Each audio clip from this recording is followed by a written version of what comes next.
One of the next generation science standards in the life sciences looks at the distribution of traits in a population and the statistical distribution of those traits in that population.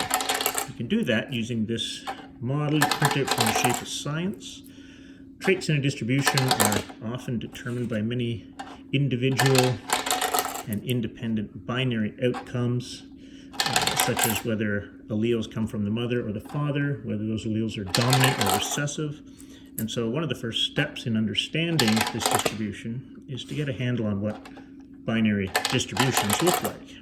If these individual factors are random and independent, then under that ideal case, what you would expect to get is sort of a bell-shaped curve of that trait.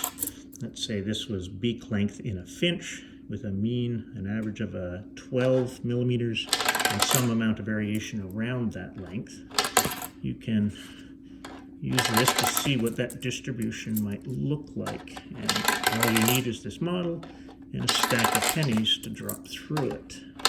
And we'll see what that distribution looks like. And what we would expect is going to be some average in the middle.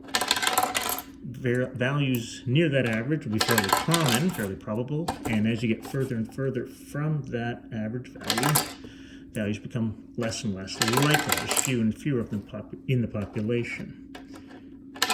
And that would be the expected statistical distribution of that trait. In a future video, I'll go into the mathematical reasons that lead to that distribution. But as you can see, we get a nice bell curve in the distribution of that trait.